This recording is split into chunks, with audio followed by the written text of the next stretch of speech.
Opštine Plav i Tutin su krajevi koji imaju izuzetne prirodne uslove, prisutno je bogato kulturno nasleđe, ali da bi se ušlo u realizaciju zajedničkih projekata, potrebno je intenzivirati prekograničnu saradnju, rečeno je prilikom susreta predsjednika opština Plav Orhana Šahmanovića i predsjednika opštine Tutin Šemsudina Kučevića. Prije svega smo razgovarali o jednom vrlo važnom statusu Crne Gore koja je u predpristupnom i da je tamo otvoreno drugo poglavlje i da smo ovu priliku iskoristili da sa predsjednikom razgovaramo o nekakvim pitanjima koja su u ovom trenutku aktualna za Crnu Goru i koja se rešavaju, a po pitanju lokalnih samouprava, a mi u Srbiji da to maksimalno iskoristimo, ta njihova iskustva. S druge strane smo razgovarali o jednom velikom projektu kojem ovom prilikom najavljamo, to je Ibarsko-Limskoj inicijativi, gde pokušamo da okupimo sve lokalne samouprave koje su u slivu ova dva toka i da kažemo da smo moćni, da možemo da mi u okruženju sarađujemo i da ne tražimo nikoga sa strane. Prije svega smo potražili nešto što nam je zajedničko, a prije svega su nam zajedničko ovim opštinama u okruženju Ibar i Lim. Prije svega smo hteli da to iskoristimo da se legitimišemo pred Evropskom unijom i pred njenim fondovima predpristupnim, da se pojavimo sa prekograničnim projektima i da to na taj način demonstriramo jedno zajedništvo, da možemo da radimo na velikim projektima i to bi mogli znači da konkurišemo kod Evropske unije sa zajedničkim projektima prekograničnim, ali naravno s druge strane da iskoristimo priliku i da imamo jedan veliki broj pojedinačnih projekata kao opština. Ovo je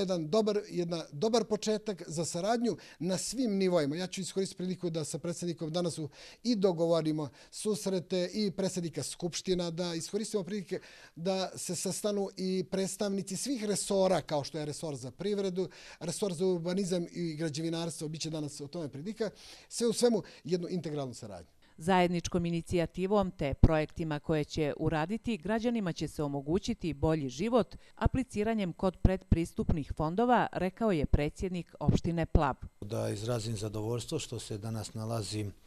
u bratskoj opštini Tutinu, da prvo sam srećan sa uspjehom koji Tutin je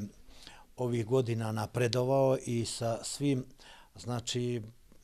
svim razvitkom koja ova opština ima u zadnjih godina. Posebno sam došao da sa mojim prijateljem i predsjednikom opštine gospodinom Šemkom Kučevića porazgovaramo o projektima koji se tiču zajedničke saradnje i o regionalnom zajedničkom povezivanju. Još jedno sam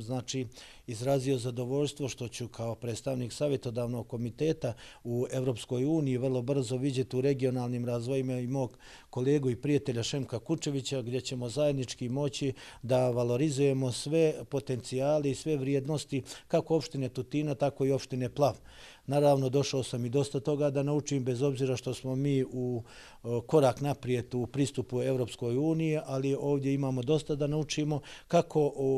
o valorizaciji turističkih potencijala, tako i u razvitku urbanog dijela grada. Vjerujemo da ćemo zajednički iznaći mogućnosti da na svim projektima koji su zajednički radimo zajedno, a onamo gdje možemo jedni drugima da pomognemo sa posebnim projektima, da podržimo i te projekte koji će dati bolju šansu i veći razvitak teritorijama i opštinama koje mi predstavljamo. Sa zadovoljstvom moram da istaknem da kulturna specifičnost i zajedništvo je posebno nešto što nas veže, kako je ne samo da region Sandžak, nego i ta bliskost i jedna zajednički, čini mi se jedan korijen zajednički koji imaju Tutin i Plav je nešto što nas povezuje i što mi moramo da iskoristimo i da nam to bude prednost u daljim evropskim pristupima kao i u rješavanju svog položaja kako u Srbiji, tako i u Crnoj Gori. Institucionalnim povezivanjem ove dvije opštine unaprijedit će se kvalitet života svih građana, zaključeno je u razgovoru predsjednika opština Plav i Tutin.